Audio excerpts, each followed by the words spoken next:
देखो, तो एक्सरसाइज जो हम लोग का 4.1 चल रहा था उसका एक नंबर पूरा क्या हो गया था, कंप्लीट हो गया था ना। तो एक्सरसाइज 4.1 हम लोग जो शुरू किए थे उसका एक नंबर क्वेश्चन में टोटल 8 क्वेश्चन था, वो कंप्लीट हो गया था। तो आज एक्सरसाइज 4.1 का क्वेश्चन नंबर 2 को हम लोग सॉल्व करेंगे।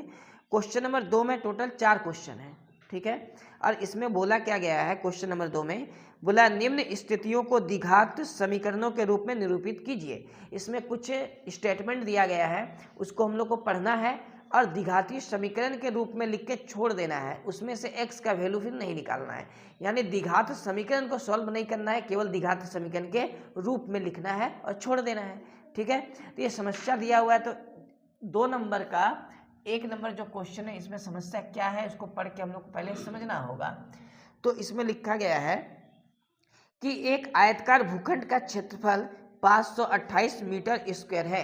एक आयताकार भूखंड है और उसका क्षेत्रफल दे दिया है।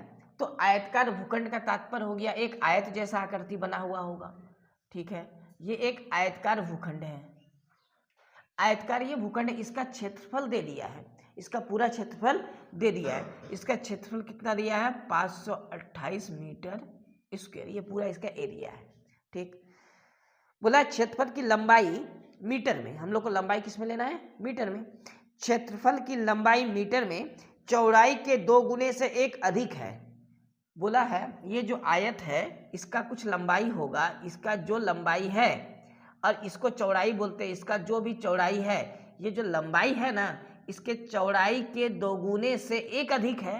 तात्पर्य है अगर मान लिया जाए चौड़ाई पता नहीं, मान लेते हैं चौड़ाई x मीटर है, मीटर में बोला गया है, तो मान लेते हैं अगर चौड़ाई कितने मीटर है, x मीटर है, तो लंबाई चौड़ाई के 2 गुने से 1 ज़्यादा है।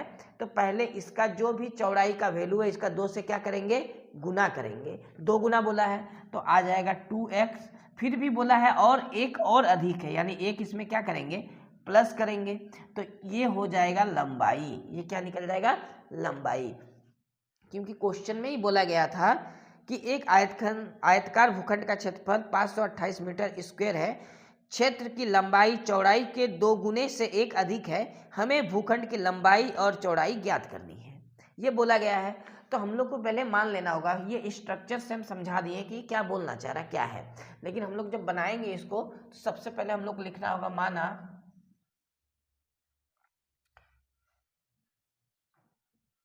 आयताकार, ठीक है, ये भूखंड न दिया हुआ है, तो आयताकार भूखंड, आयताकार भूखंड की चौड़ाई हम लोग मान लेते हैं कि जो आयताकार भूखंड है इसकी चौड़ाई, तो इसकी चौड़ाई को हम लोग मान लेते हैं x मीटर है। कितना मीटर है, x मीटर है। पहले ये मानना होगा कि माना आयताकार भूखंड की चौड़ाई कितने मीटर है, x मीटर है, और प्रश्न में जैसा बोला गया है कि आयताकार भूखंड की तब लंबाई कितना हो जाएगा, लंबाई, ये लंबाई कितना हो जाएगा, तो ये लंबाई जो है चौड़ाई के 2 गुने से, यानी जो भी चौड़ाई है इसको 2 से गुना करेंगे, 2 गुने से बोला अब 1 मीटर अधिक है यानी +1 करेंगे, तो ये जो पूरा वैल्यू आएगा ये लंबाई का वैल्यू आएगा, ठीक है। तो ये हम लोग का लंबाई निकल गया। अब प्रश्न के अनुसार अगर आयत का क्षेत्रफल जानना हो तो लंबाई या चौड़ाई को क्या करना पड़ता है, गुना करना पड़ता है, यानी लंबाई गुना चौड़ाई क्या देता है, आयत का क्षेत्रफल देता है। तो हम लोग लिख सकते हैं इसीलिए आयताकार भूखंड का क्षेत्रफल, तो आयताकार भूखंड का क्षेत्रफल दिया हुआ है 528। अब आयताकार भूखंड का क्षेत्रफल का फॉर्मूला होता है लंबाई गुना चौड़ाई, लंबाई मतलब L, चौड़ाई का मतलब B, और इसी का मान दिया है 528। लंबाई को हम लोग फिलहाल क्या माने हैं, 2x + 1, तो यहाँ बैठा देंगे 2x + 1 गुना चौड़ाई को क्या माना गया है, x, तो हम लोग चौड़ाई को लिख देंगे x बराबर 528। अब इसको हम लोग को द्विघातीय समीकरण के रूप में लाना है, तो सॉल्व करेंगे। सॉल्व करने के बाद x का पावर हमको 2 जरूर दिखेगा, अधिक से अधिक। अगर x का पावर 2 अधिक से अधिक नहीं होगा तो द्विघातीय समीकरण बनेगा नहीं। तो गुना करते हैं, ये x जो है ना, ये x गुना में है, तो ये x 1 और 2x दोनों से गुना होगा। तो x को जब इससे गुना करेंगे तो 2x क्या आएगा स्क्वायर, और x को जब 1 से गुना करेंगे तो क्या आ जाएगा, x आ जाएगा। बराबर का इधर 0 होना चाहिए ना द्विघातीय समीकरण में, तो उठा के इसको बराबर के पहले ले आएंगे इस पूरे को, तो हो जाएगा -528, और इधर क्या बचेगा, 0 बचेगा। बात समझ में आ गया। तो ये कैसा समीकरण है, द्विघातीय समीकरण। बस यही आंसर हो जाएगा। चूंकि हमको लंबाई और चौड़ाई ज्ञात करना है तो हम लंबाई चौड़ाई माने हैं, लेकिन ज्ञात नहीं करेंगे, बस द्विघातीय समीकरण के रूप में लाके छोड़ देंगे। यहाँ से अब x का मान हम लोग को नहीं निकालना है। बात समझ में आया, क्योंकि क्वेश्चन में ऐसा बोला गया है, केवल इसको द्विघातीय समीकरण के रूप में लाना है और छोड़ देना है। बात समझ में आ गया। ये हम लोग का आंसर हो गया, ये आंसर हो गया। बस इसमें जितना भी 4 क्वेश्चन है ना, इसी तरह सॉल्व करके लिख के छोड़ देना है ना। ठीक है, 2 नंबर का 2 नंबर क्वेश्चन में लिखा है 2 क्रमागत धनात्मक पूर्णांकों का गुणनफल 306 है, हमें पूर्णांकों को ज्ञात करना है। तो 2 क्रमागत धनात्मक पूर्णांक का बात बोला जा रहा है क्वेश्चन नंबर 2 का 2 में। ठीक है, 2 क्रमागत धनात्मक पूर्णांकों का गुणनफल दिया है। आखिर ये क्रमागत का मतलब क्या होता है, जब, और इसमें धनात्मक बोला यानी नेगेटिव में नहीं आएगा कोई भी नंबर। तो धनात्मक क्रमागत का मतलब होता है कोई भी नंबर हम लोग लिखेंगे जो धनात्मक हो, मान लेते हैं हम लोग 7 लिखते हैं, तो क्रमागत का मतलब होता है जो भी संख्या लेंगे इसके बाद वाला नंबर लिखने के लिए एक ज़्यादा लिखना होगा। यानी 7 प्लस क्या आएगा, 1, क्या आएगा, 7 प्लस 1 यानी 8 आएगा। अगर कोई नंबर हम लोग लेते हैं 12, तो इसके बाद वाला नंबर लिखने के लिए क्या करना होगा, 12 प्लस 1 यानी क्या आएगा, 13। यानी अगर कोई नंबर 16 है तो क्रमगत के लिए इसके बाद कौन सा नंबर आएगा, 17। एक अधिक आता है, कोई भी नंबर लेंगे उससे एक ज़्यादा जब आएगा तो उसको क्रमगत धनात्मक पूर्णांक बोलते हैं। अगर हम एक नंबर ले लेते हैं x, ठीक है, तो इसके बाद वाला क्रमगत पूर्णांक जानने के लिए कितना प्लस करना पड़ता है, 1। ठीक है, एक ही प्लस करके लिखेंगे, जैसे 7 लिखे तो एक प्लस करके इसके बाद वाला नंबर आएगा, एक प्लस करके। तो इसमें बोला गया है 2 क्रमागत धनात्मक पूर्णांकों का गुणनफल दिया हुआ है, तो हम लोग लिखेंगे पहले, माना 2 क्रमागत, माना 2 क्रमागत धनात्मक पूर्णांक, हम लोग पूर्णांक पहले मान लेंगे, ठीक है, बराबर। तो क्या हो जाएगा, एक हो जाएगा x और दूसरा क्या हो जाएगा x प्लस 1, है ना। हमेशा क्रमगत का मतलब ही होता है एक ज़्यादा लेना है, लगातार जिसको बोलते हैं संख्या। अब प्रश्न अनुसार बोला गया इन दोनों का गुणफल यानी x गुना x प्लस 1, जब इन दोनों को हम लोग गुना करते हैं तो ऐसा क्वेश्चन में बोला गया है, आता कितना है, 306 आता है। बोला है 2 क्रमागत धनात्मक पूर्णांकों का गुणनफल कितना आता है, 306 आता है। तो 2 क्रमागत धनात्मक पूर्णांक मान लिए अपने मन से, अब गुना किए तो 306 आ चुका है। ठीक है, इसको हम लोग को क्या करना है, बस द्विघातीय समीकरण में लाके छोड़ देना है।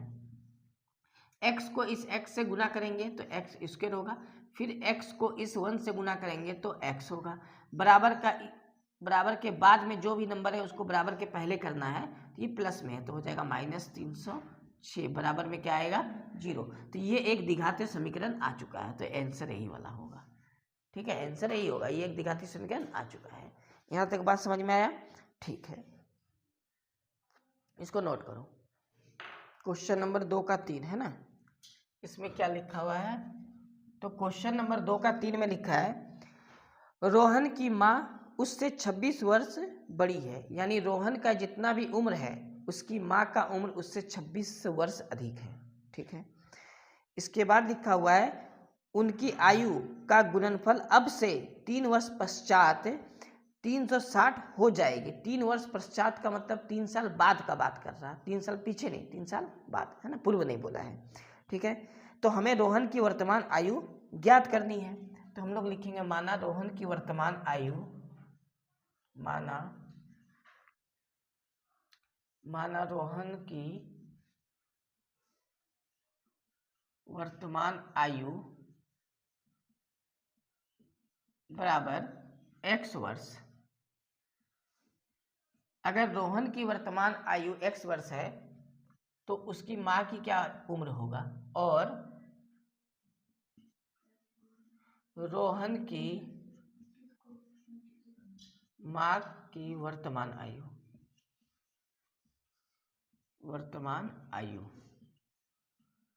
x प्लस 26 वर्ष। 26 वर्ष ये बड़ी है, ये बोला गया है ना। अब प्रश्न के अनुसार बोलता है 3 वर्ष पश्चात, यानी 3 साल दोनों में क्या कर देंगे, जोड़ देंगे, है ना। तो लिखना है प्रश्नानुसार दोनों को 3-3 साल जोड़ देना है। रोहन के आयु में भी 3 प्लस करना है और इसकी माँ की आयु में भी 3 प्लस करना है। ये तो है +3, ये कर दिए, ठीक है। 3 साल पश्चात बोला गया। फिर बोला इन दोनों को अगर गुना कर दिया जाए तो गुणनफल कितना आता है, गुणनफल 360 आता है। जब दोनों की उम्र को हम लोग गुना कर देंगे तो कितना आ जाएगा, 360, ठीक है। अब इसको सॉल्व करके एक द्विघात समीकरण बना लेना है। तो x + 3 उतार देंगे, ये 26 से 3 को जोड़ेंगे तो कितना आ जाएगा, 29, बराबर कितना आया, 360। अब इस x से इन दोनों को गुना करना है तो x² + 29x, 3 से भी इन दोनों को गुना करना है तो आ जाएगा 3x, और 3 से इसको गुना करेंगे तो कितना आएगा, फिर x साथ में 2, 80 से बनाएगा, है ना, ठीक है। और बराबर के जो उस पार है 360, इसको पहले करना है तो इधर बचेगा 0, x² आ गया, ये 29x और ये 3x जोड़ के कितना आ रहा है, 32x। इन दोनों को माइनस करेंगे, माइनस करने के बाद चूंकि 360 87 से बड़ा है और बड़े के आगे माइनस है तो माइनस का साइन आएगा, तो इसको पहले माइनस कर लेते हैं। 10 से 7 जाएगा तो 3 बचेगा, यहाँ बचा 5, तो 15 से 8 जाएगा तो 7 बचेगा, यहाँ बचेगा 2, बराबर कितना आएगा, 0, है ना। तो ये हम लोग का एक द्विघाती समीकरण का रूप में आ चुका है। क्वेश्चन में बोला गया था कि जो समस्या है इस समस्या को पढ़ना है और द्विघाती समीकरण के रूप में केवल लिखना है और छोड़ देना है। इसमें से अभी हम लोग को x का वैल्यू नहीं निकालना है, तो ये आंसर हो गया, है ना, ठीक है। तो इसका 2 नंबर में एक और आखिरी क्वेश्चन है, 2 नंबर का क्वेश्चन नंबर 4। इसमें लिखा गया है कि एक रेलगाड़ी 480 किलोमीटर की दूरी समान चाल से तय करती है, ठीक है। तो रेलगाड़ी समान चाल से तय कर रही है दूरी, लेकिन कितना दूरी तय कर रही है, 480 किलोमीटर। जैसे कि मान लेते हैं ये एक दूरी है और ये पूरा यहाँ से लेकर यहाँ तक का दूरी हम लोग मान लेते हैं 480 किलोमीटर है, ठीक है। ये पूरा डिस्टेंस है, ये पॉइंट ए से पॉइंट बी तक का डिस्टेंस है 480, और इस दूरी को तय कर रही है एक रेलगाड़ी। बोला गया है फिर यदि रेलगाड़ी की चाल, बोला है इसकी चाल 8 किलोमीटर प्रति घंटा कम हो तो वह उसी दूरी को तय करने में 3 घंटा अधिक समय लेगी। यानी रेलगाड़ी का अगर स्पीड कम कर दिया जाए तो वो क्या करेगा, समय ज़्यादा लेगा। किसी भी वाहन का अगर स्पीड ज़्यादा है तो टाइम कम लेता है, अगर स्पीड कम है तो उस दूरी को तय करने में टाइम क्या लेगा, ज़्यादा लेगा। फिर आगे बोला है हमें रेलगाड़ी की चाल ज्ञात करनी है, हमें क्या ज्ञात करनी है, रेलगाड़ी की चाल, ठीक है।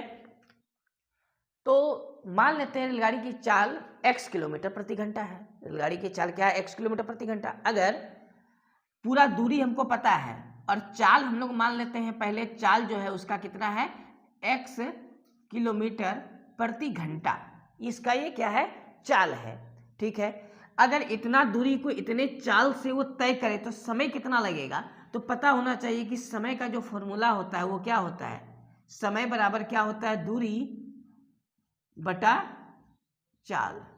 तो समय बराबर फॉर्मूला क्या होता है, दूरी बटा चाल। तो समय कितना लगेगा, जब 480 किलोमीटर दूरी को x किलोमीटर प्रति घंटा की चाल से तय करेंगे तो समय कितना लगेगा, समय लगेगा 480 बटा x, इतना घंटे का समय लगेगा, ये समय लगेगा इतना। बात समझ में आ गया। अगर चाल को कम कर दे तो समय ज़्यादा लगेगा या कम लगेगा, ज़्यादा लगेगा।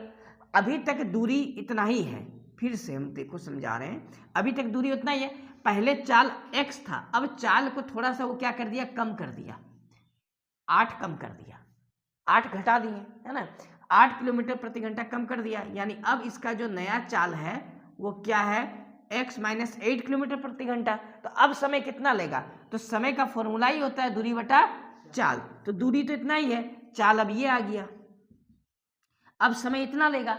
अब प्रश्न में बोला गया है कि जो पहले समय लगता था उसके तुलना में अब समय 3 घंटा अधिक लगता है। पहले अगर 10 घंटा समय लगता था तो अब 13 घंटा लगेगा, क्योंकि 3 घंटा अधिक लग रहा है। पहले अगर 7 घंटा समय लगता था तो अब 10 घंटा समय लगेगा, क्योंकि इसका स्पीड क्या हो गया, कम गया ना। तो इसमें जो समय लग रहा है इससे कितना घंटा ज़्यादा ले रहा है, 3 घंटा। कितना ज़्यादा ले रहा है, 3 घंटा अधिक लेता है ना। इसका क्या मतलब है कि इस पूरे को अगर इस पूरे से घटा दे तो पक्का कई घंटा आएगा, 3 घंटा। ये आएगा कि नहीं आएगा, तो इस तरह से हम लोग को पहले समझ लेना है। अब इसको बनाएंगे किस तरह हम लोग, तो सबसे पहले लिखना है कि माना रेलगाड़ी की चाल, माना